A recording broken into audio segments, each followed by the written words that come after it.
Hello, folks. You are listening to WPVM LP 103.7 in Asheville. You can listen to us online at WPVMFM.org. I am Abby the Spoon Lady, and we've got Hunter in here with us to chat and talk about street performing issues. And you want to introduce yourself? Yeah, my name's Hunter Robinson. From California originally. I've been out here visiting for a couple weeks, and I plan on spending a few more weeks here before traveling around to new areas. Cool. And so you do a lot of traveling. Yeah. And so, you know, as far as traveling musicians are concerned here at Busker Broadcast, we really, really enjoy talking to traveling musicians. It's probably some of our favorites, at least mine, because the experiences are so, you know, you can go on forever with the experiences. Yeah. And it kind of opens up, I don't even know how to explain it. Universal dialogue. Yes. We, for the most part, the point of this broadcast is to give a name to it and a story to it, you know, so that folks, you know, especially as far as the traveling community is concerned, folks aren't just looking at a bunch of travelers with dogs playing music. They're looking at travelers with dogs playing music, but now they have a name and they have a story, and there's something more with substance behind it than just those kids. Yeah. And that's what's important. That's the most important. Where are you from? Originally from California. I was born in the Bay Area, grew up in Fresno, which it's got a free-spirited area in it called Tower District. It's kind of similar to this, where there's a lot of people walking around. You'll see the occasional street musician, not quite as popular as here, but after Fresno, I just kind of started traveling around. I really learned how to play in Nashville, Tennessee from a friend of mine who went to Juilliard, and I met him playing music out on the streets. He was really cool, and from there it just kind of took off. I played in New Orleans, I played here, I played in New York, pretty much all across the board. Cool. What's your favorite city to busk in? Nashville, Tennessee. Nashville. I love Nashville. See, you crack me up because you have an opposite opinion as to what a lot of other performers do. Really? Yeah, and so to me, this is very interesting. Yeah, I enjoyed Nashville because it's like, as a street musician, you can make enough out there to like go and rent an apartment and actually like, you know, do everything legitimate and upscale, and actually, you know, you make a decent living there. It's not anything big, but you make enough to be able to get by for sure. Wait, what's your act in Nashville? Is just the acoustic guitar and vocals? I bust mainly with the acoustic guitar. I was working on the violin for a little bit, but that got stolen recently in Oregon. Yeah. And I have a Native American straight blown flute that I busk with, and of course my djembe. That's awesome. I've tried the banjo a little bit here and there, but I just can't seem to spark the same interest in that as I do with other instruments. Yeah. How long have you been playing guitar? Guitar for a little over 2 years now. So I'm fairly new with the guitar. How long have you been busking for? About 2 years, the same time that I've had the guitar. It was guitar that I really started busking with. So you learned to play guitar by busking? Pretty much. I mean, like I knew a couple of songs here and there when I first started, and it wasn't until I ran into Josh in Nashville that I really started kickstarting it and learning how to perform and learning how to really play. So he kind of sat you down and showed you some tricks and taught you a little bit about performance? Yeah. He changed my style from just playing music into actually busking. You know, 'cause with busking, you got to put on a show. You got to make people happy. Yeah, I tell folks a lot that there's a big difference between a street musician and a street performer. Yeah. And that you could be a really, really great street performer and a really, really bad street musician, and vice versa. And when you can find a mix of the two, then you're golden. Yeah. But for the most part, Nashville, a lot of folks tend to think that Nashville is just way too loud for them. They don't want to be around it, and also because the laws are so wishy-washy. You know, you talk to senior street performers there, the street performers that have been there the longest, you ask them what the laws are, they can't even tell you because they change day to day. It depends on what the officer thinks. Yeah. It's not actually what the law is. Yeah, it always seems to be up to officer discretion how they view the law, and it doesn't really seem to matter how we view the law. It only matters how they view the law. Right. And Nashville is definitely one of those cities. Yeah, I experienced a little bit of police harassment in Nashville. Not as bad as some of the other places that I've been to. I also experienced a lot of cops being really cool to street musicians there. Yeah. But at the same point in time, once the night scene went off and everybody went to sleep, then the street musicians were kind of on target. Officer Smith and Officer Cruz are my two favorite police officers in Nashville. I feel like Cruz sounds familiar. He's a big guy. Yeah, I'm sure I've met him a couple of times. But yeah. Are there any cities that you would not go back to for busking? The Bay Area. I wouldn't. I've never tried busking there, but I grew up there, and I don't care much for the environment there. You know, that's one area that everybody seems to be real popular with, especially with a lot of traveling musicians. That everybody seems to love San Francisco, but I just don't really have the interest in ever trying it out. See, this is what I'm talking about. You have a little bit of an opposite viewpoint than a lot of performers do. Different experiences. Right. And, and that's another thing I say to people, if you haven't been somewhere, then it doesn't matter what other people's experiences are. If somebody else has a really bad time at that city, it doesn't matter because your experience could be completely different. Yeah. Completely different. I heard a lot of really bad things about New Orleans before the first time I went there, and that's another town that I probably would never busk again, but I wouldn't mind going to visit it again because, while the busking there wasn't really good, the architecture there and just the energy in New Orleans is just amazing. There's no other place in the country like it. Do you feel like busking was just too much work there? For my style of music, it didn't seem to get very far. New Orleans is very much into horned instruments and wind instruments and very jazzy, and I'm more along the lines of country and rock and roll kind of thing. Yeah. So my style just doesn't click very well with New Orleans. If I was playing a different instrument, I might do a little bit better. But that's another thing is with New Orleans, just like Nashville, there's a lot of ambient noise, and the guitar just doesn't carry that far. Right. A lot of the bars in Nashville face their monitor speakers to flood out into the street, and it makes it really, really hard for performers. And it also makes it so that a lot of the performers are blowing their voices out and breaking all their strings, because they're just trying to shout and get to be loud over this a massive amount of ambient noise. Yeah. How is that with just an acoustic guitar dealing with that in Nashville? Almost I didn't bust much during the beginning part of the week, but for Friday and Saturday, I definitely went home every night without any voice left. Yeah. You're definitely working out your vocal muscles. Yeah. What about here in Asheville? Here in Asheville, it's not as bad. When there's an event going on, you definitely have to push yourself a little bit harder, but it's a little bit more relaxed, and there's not nearly as much ambient noise here, so it doesn't seem like it's as bad trying to put out the decibel levels necessary to be heard. Right. Nashville's got speakers every 5 feet, and it seems like every 5 minutes they play Wagon Wheel. Yeah. I was talking about hearing Wagon Wheel start at one bar, and then as soon as it's ending, it starts at the next bar, and as soon as it's ending, it starts at the next bar, and it's like this... The wave of mediocrity going down the street. I feel so basic.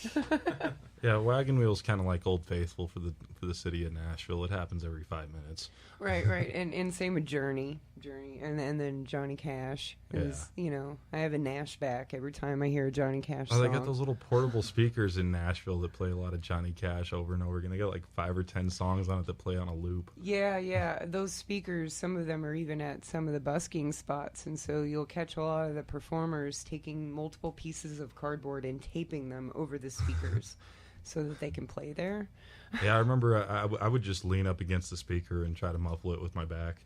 Yeah. It seemed to work all right, but you definitely still have to work a little bit to get over that noise. Yeah, they don't promote street performing like they do here. No. In Nashville, for the most part, I found that if you say, "Oh, well, I'm a street performer," then they're like, "Oh, well, I don't have any change." And here, you say you're a street performer, they're like, "Oh, you must be eccentric. That's cool. What do you do?" You know, it's a totally different atmosphere. Completely different atmosphere. Yeah, that's kind of sad to see in Nashville because, I mean, like, if you think about it, every country musician that's ever made it big has played on Broadway or 2nd Street. Right. They've all played out there on the sidewalks with their cases open because if you want to make it big in music industry in Nashville, that's how you do it. You make your living as a street musician. You go to the writers' nights and share your music and hope that you get scouted. Yeah. And the pawn shops there are definitely lined with shattered dreams. Folks coming into town thinking they're going to sell a song, quote unquote, and then finding the harsh reality of what is Nashville, and then selling their guitars to get their bus ticket back home. Yeah. It tends to happen. You can find a lot of really good deals on instruments in Nashville. Right. Because of that reason. Yeah. But, and it always makes me sad, looking at guitars in pawn shops, just from the beginning. Like, what's the story here? Yeah, where'd this come from? You want to play us a song? Yeah, sure. You're going to be singing? Yeah. Or I could just do instrumental either way. It's up to you, whatever you feel like playing. All right.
That came out clear.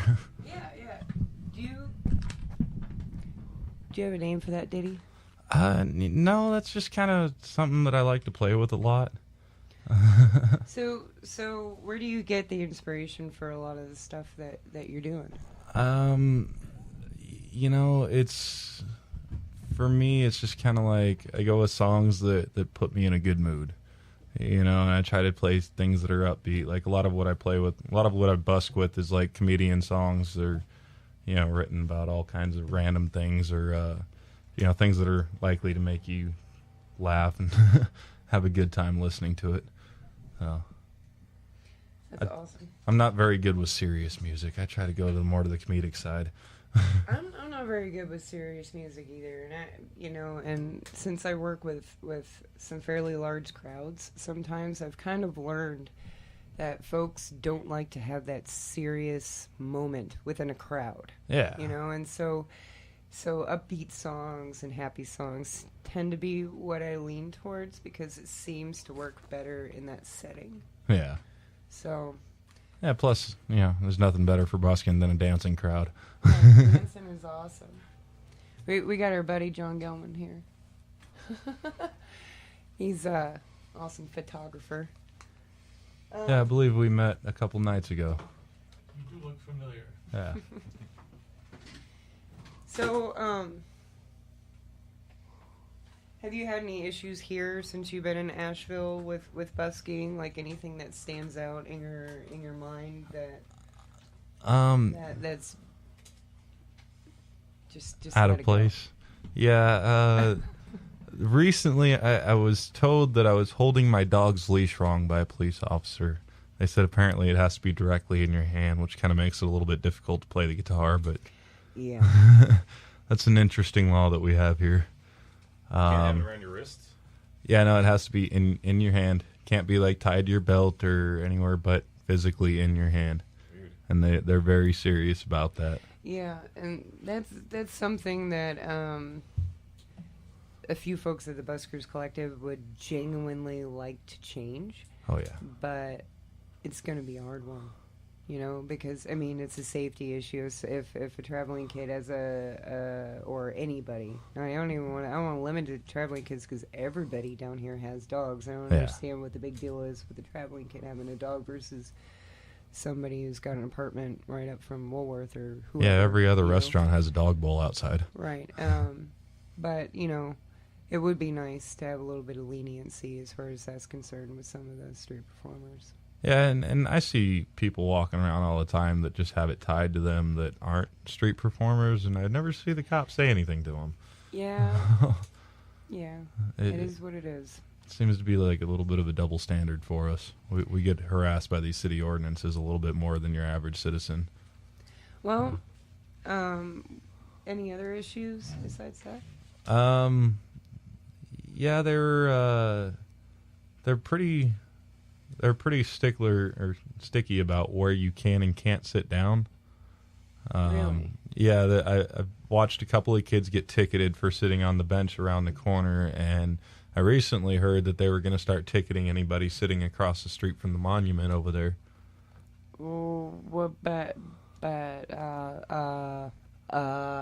Some museum type thing, I believe. Based on what ordinance?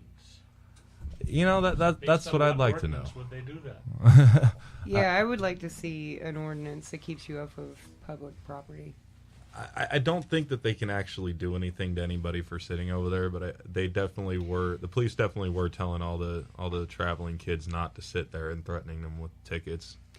And I think the best thing to do with the situation is to lead by example, as Yeah. far as just showing folks that you can be a productive member of society. Yeah. That it doesn't matter if you're a traveler or not. That you can still be a good person, and hope that your peers follow suit behind you.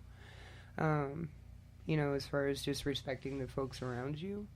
I guess I'm not really acquainted with what exactly was going on with that situation, but that's my whole take on the situation is just, if you feel like there's something negative within the group that you're in, just try to make it a positive somehow. Yeah.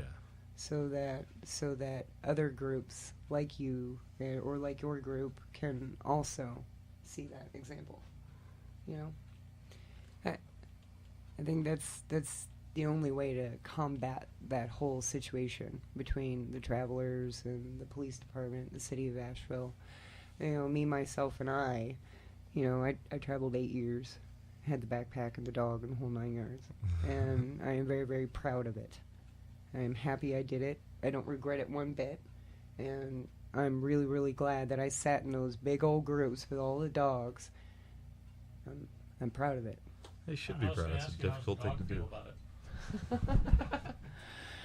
My dog at the time was a schnoodle, a Schnauzer poodle, and he lived a lot longer than they said he would. He had some esophagus problems, but he absolutely loved traveling, loved it.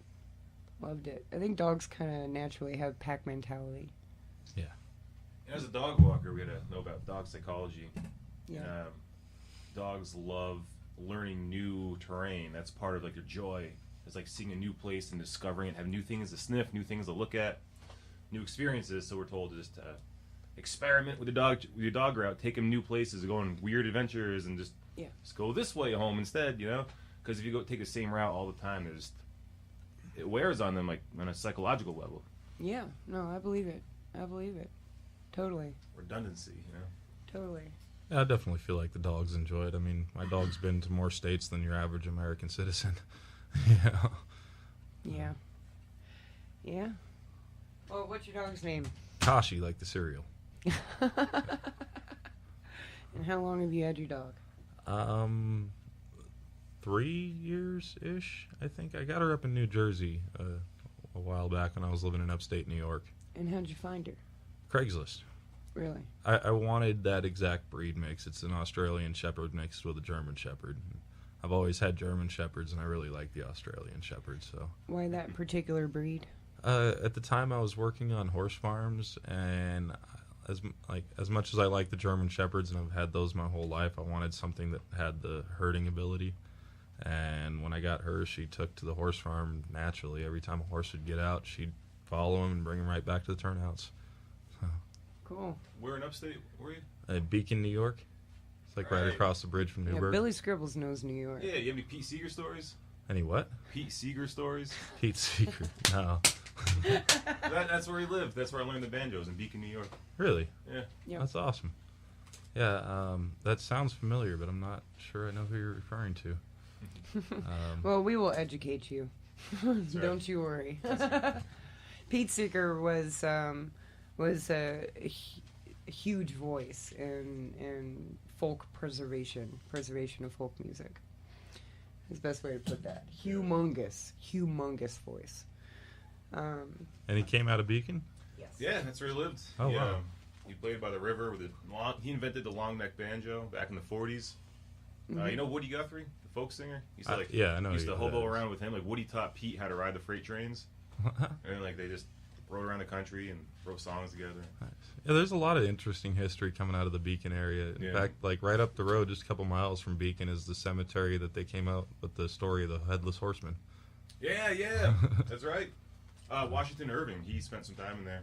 Yeah. And like a lot of the stuff he writes about was actual towns and family names, like the Van Tassels, you'll still find them up there. And like, oh yeah, you're written about back early 1800s, It's pretty cool. A lot of history. Yeah, Beacon's a really cool area. I like it out there. Well, what are your thoughts on regulation of public space? Do you feel like more and more cities are getting restrictive, or do you feel like more and more cities are not? Like, as you travel around, do you feel like it's kind of going back and forth. I mean, you got a lot of places like with Florida passing the no feeding in public laws that are definitely restricting the traveling musicians' lifestyle. But at the same point in time, you also got groups like the ACLU that are doing a lot of work towards fighting for our rights and actually getting out there and making positive changes happen. So, I mean, I feel like it's kind of balancing out and pretty much just staying at the same pace that we're at now. It's just changing minutely in different areas. Right. Right. Well, are there any cities that you think have changed, like specifically changed for the better or worse? I think Florida took a big step towards the better when they banned, thanks to a man named Arnold Abbott, they banned the no feeding in public laws. He got that thrown out in a federal court, I believe. And Florida has a reputation amongst people who travel as a very not traveler-friendly place. So right. I'd like to see them make some more steps forward. Right. And Fort Lauderdale recently advised us that as of this month they will be allowing for street performers. Really? As an example. I feel like, yeah, their words were actually, the city of Fort Lauderdale has grown up now. And wow. and those words rung in my ears, just the fact, the way that they had worded that. And so I'm hoping that maybe we can set an example with some of the stuff that we're doing in Asheville, and hopefully over the next few years, other cities will follow suit, and we could see some more positive changes such as that. Hoping, Well, that's how it works. But all it takes is for folks to genuinely speak with each other, genuinely get involved, and also, things like this, like this broadcast, letting people know who you are, where you come from, and why you're there to begin with, because otherwise those misunderstandings will continue to happen.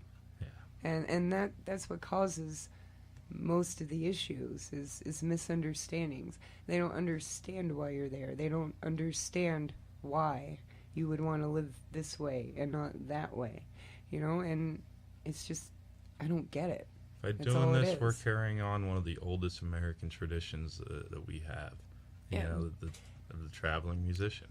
But if you sit there and think about it, as Americans, we go back and we look at folks like Leadbelly, like all of our old hobo. Harry McClintock. Harry McClintock, all of our old hobo heroes.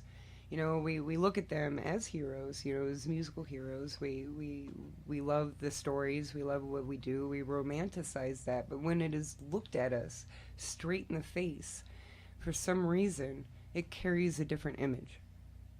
It's not the image that they have in their head. Although you are doing the same thing that they are loving within their history, for them, because it's now, I don't know, it's totally different. It's not the same. Yeah, I feel like across the nation, street musicians definitely get lumped in with panhandlers and other people that when it's really not. It's not the same thing. I'm actually out there sharing my music and doing something that's taken me years to learn how to do. It's a skill that's taken a lot of time and a lot of effort. When I first started playing guitar, I didn't play any less than 12 hours a day. That was just. I knew that that's what it takes to learn how to play, and how to play good is just nonstop getting at it. And that takes a lot of time and effort to be able to get to that point of being able to play on the public and play in a way that makes people happy and draws in a crowd and, gets people to actually enjoy your music. Yeah. Yeah, it takes practice. And you were saying that you would learn to play music on the street, and so, I've got to ask this question. We ask buskers and traveling buskers every show. Do you feel like you teach a lot of buskers? I feel like I try to, but not as much as I should. Okay. Do you feel like you learn a lot from other buskers? I learned everything I know from other buskers. Everything you know? I would say just about everything, with the exception of the Beethoven song that I know that I learned off of YouTube. But other than that, pretty much all of my music has just come from playing with other street musicians and playing with other musicians that I come across in my travels. What do you think are the songs that right now are being passed around a lot, traveler to traveler? Because travelers have their own popular songs too. As much negative talk as it gets, Wagon Wheel gets passed around a lot amongst travelers. It really does. Also, old number 7. It's that wave of mediocrity now going across the country. That wave's been going across the country for a long time. You definitely see a lot of Grateful Dead songs being taught, especially at like Rainbow Gatherings or other places where you're going to see a large number of travelers. The Devil Makes Three is another very popular band amongst street musicians. And that's one thing that I love about street musicians, is that I've never seen such a variety in style. Everybody has such a different style, and even one single person will have a range that goes from anything from punk rock to your standard Hawaiian style ukulele. Yep. Do you have a favorite street performer or an act that you've seen somewhere that just really sticks out in your head? Yeah, the young boys in New Orleans who tack the soda cans to their feet and tap dance. Yeah, folks definitely have mixed feelings about those kids. I love those kids. I mean, they're like, they're all like 14, 15 years old, and they'll get out with like them and all their friends, and they'll just like thumbtack some soda cans to their feet and get out there and start tap dancing. And it's like, you know what? I'd much rather see a 14, 15-year-old doing that than out there getting themselves into trouble. 'Cause I know what I was doing at that age, getting into trouble. You know? I was doing both. I was tacking soda cans with my feet and getting in trouble. Well, well, what do you think about children busking? I mean, if you had kids, would you bring them out busking? Yes. Oh, yeah. That would not be... I wouldn't even need a second thought on that one. I would definitely have my kids out here playing music, and I'm hoping that when I have a kid, that when they're old enough, I can walk them into a music store and just be like, go find something you like. Yeah. Pick whatever you want. Yeah. I don't care what it is. Just pick something, and I'll figure out a way to teach them.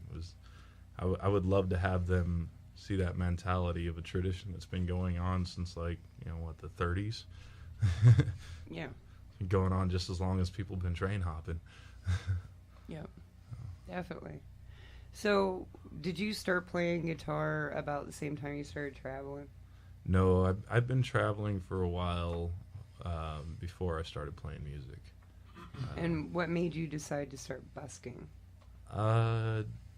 The state that I was in my life was a very rough time, and it seemed like a musical instrument was a very good way to release all that emotion and do it in a positive and constructive way.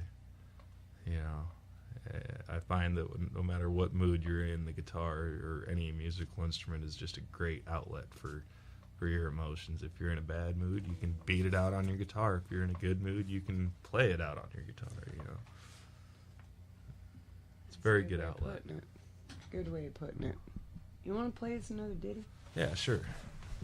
You gonna sing this one? Sure.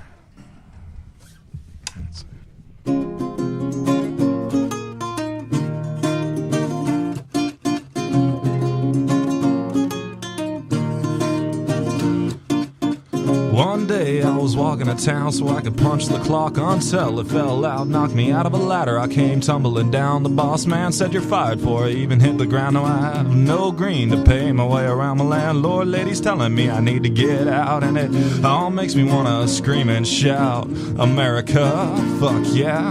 Now the security of an eviction notice and looking for a job in this town is kinda bogus, and I need to get out. Hocus pocus pocus poof, find myself in a new town. When 6 months has come and passed, I'm getting fed up with this job and I know that it won't last, but I keep pushing on and on, cause if it didn't then society would say that I was wrong. When 6 months has come and passed, I'm getting fed up with this job and I know that it won't last, but I keep pushing on and on, cause if it didn't then society would say that I was wrong. They would say that I was wrong. Well, the ignorant reality of selling your time to be on your feet is not okay with me. In fact, I'd rather live on the streets. You sell all your time, still end up as broke as me. And not only do you sell your time, but the privacy of your personal life, you sign up to be their slave and pee in a cup for the rest of your days. Then you look down your nose at me for the love that I have and life in the streets. And I know that I'm a slob and I should sleep with the hogs and get off of the drugs that I'm not even on. And I need to get a job, go mow some lawns. It'll all be over soon in a wood box with dirt on top. 6 months has come and passed. I'm getting fed up with this job and I know that it won't last, but I keep pushing on and on, cause if it didn't then society would say that I was wrong. When 6 months has come and passed, I'm getting fed up with this job and I know that it won't last, but I keep pushing on and on, cause if it didn't then society would say that I was wrong. Oh yeah, they would say that I was wrong.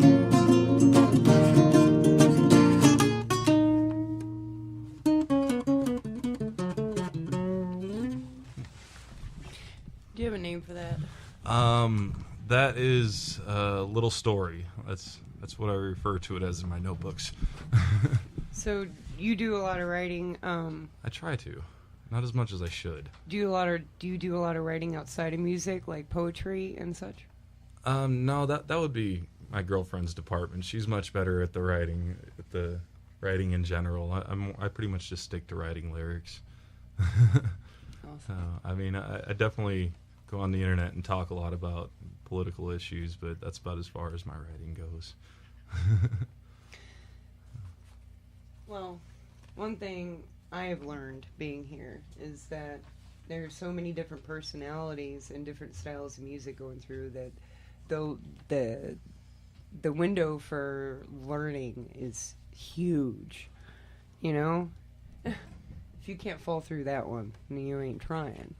You know, and on top of that, the fact that Asheville actually has a voice for its buskers while other cities don't. I'm hoping that with that voice we can create a community, you know, here that, you know, I don't know how else to say it except for that it's an extremely rare thing that any city were to have a group talking like Asheville. Oh yeah, busking. I've never seen this before anywhere that I've been at. No. Get used to it, man. It's gonna catch on. I hope so. Yeah. I mean, I would really like to see street musicians getting together more nationwide and just, like, you know, standing up for our rights, because, you know, it's our First Amendment right to get out there and share our music with people. Yes, exactly. We've got Kane Cubed coming in after you. They're wandering in here after. Have you met them before? These triplets? No, I've heard a lot about them though. They're awesome kids. I'd love to hear what they got. But I'm so glad they're not the ones that we saw on the street the other day. oh, you saw? Oh, yeah. John was telling me that he had seen some kids on this. You want to tell the That's when story? I was talking with Hunter. We were talking in front of the BB&T building on Pack Square, and we noticed a couple of kids with horns setting up across the street in front of the noodle bar, right like within 10 feet of somebody else who was already playing there. And they had every intention of setting up and playing their horns right on top of this guy who was playing guitar.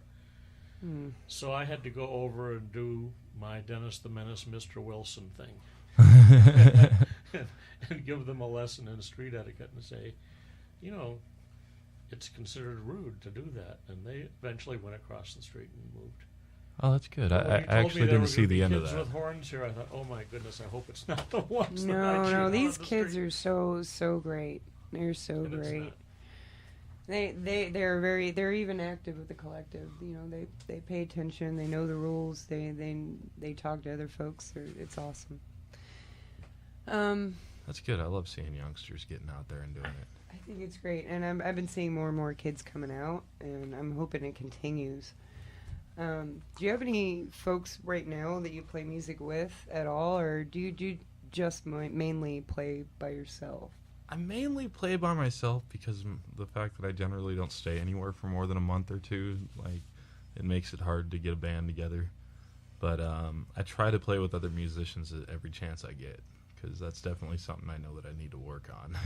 And it's, you know, being able to play GC&D is one thing, but being able to play GC&D with other people playing GC&D is a little bit more difficult. It's a skill that you really have to practice at.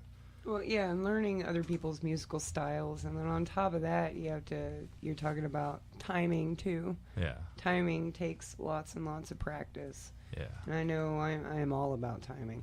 That is for sure.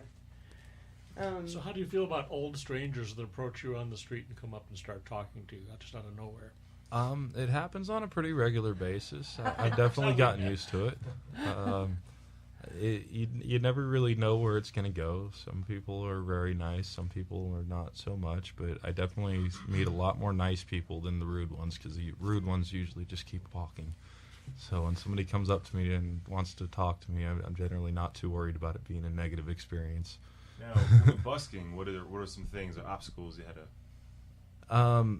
In every new town you go to, you have to read through the city ordinances and learn what is acceptable and what is not, because every city is different. And how do you do that? Go on the internet and try to find what you can. A lot of times it's pretty difficult to find the ordinance. Sometimes you have to look them up individually and just hope that you get them all. You know what my biggest obstacle is? Drunk guys with harmonicas. Oh, They're yeah. like, oh, we play with you a few songs, and they're just off like melodically and rhythmically. They're off, and they're just in your face, and they're scaring your crowd away. It's like happens at least 3 times a week. Every time I pull out my djembe, I always get some drunk guy walking up to me who wants to rap to my drum beat, and then just stop But playing. then they don't leave. They're stuck with this guy. Yeah. Oh, goodness. Nashville used to have a guy that would come up and beatbox to the spoons. Oh, really? He was real good at it, though. He was real good at it. It sounded neat. Did Nashville really put a stop to the drums?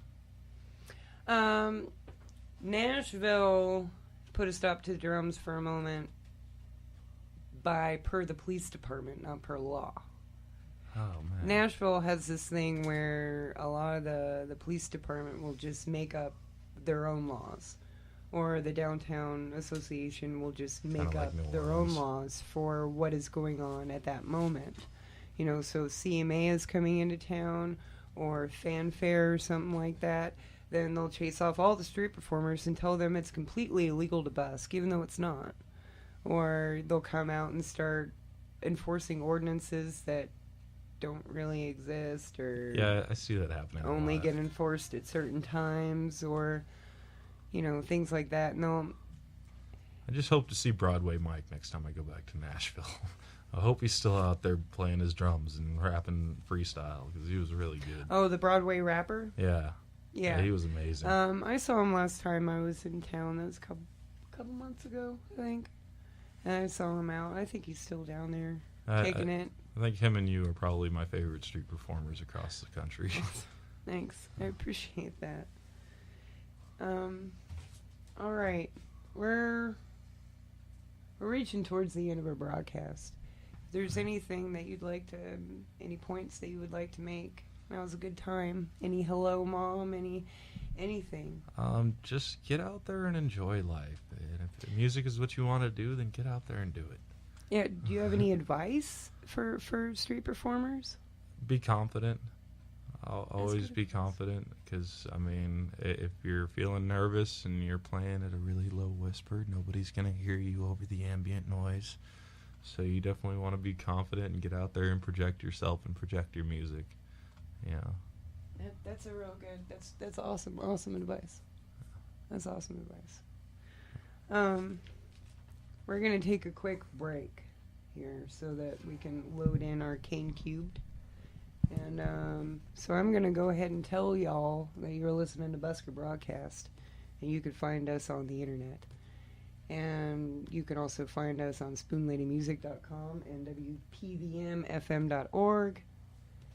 And if you're interested in being a part of this broadcast, then you should find us.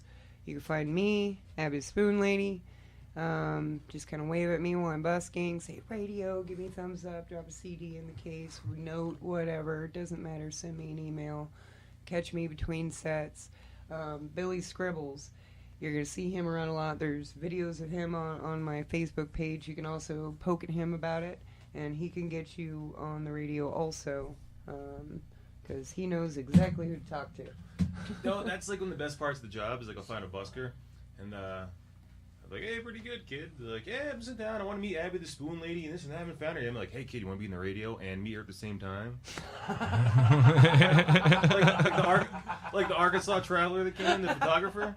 Like, he wanted to meet you. I was like, you want to go on the radio right now? He's like, right now? I'm like, yeah, we'll be on in 15 minutes, because I knew you were doing Busker Broadcast. I brought him in, and he's just like, whoa. It was so much fun. It's so much fun to do that.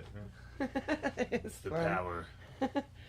I just think it's great to give folks a chance to have their voice heard and be able to say what's on their mind and what's concerning them, and to express to folks how it's important to communicate and talk to each other, and also lead by example, meaning treating your neighbors right, treating the buskers next to you right, treating the guy across the street right, treating the business owner in front of you right, and treating your city right. Amen. All right, folks. So I'm going to pull up some bus break for a second. And we're going to take a quick break. So again, SpoonLadyMusic.com, WPVMFM.org. Get a hold of us and talk to us and let us know what is up while I pull up this bus break. Just take it just a moment.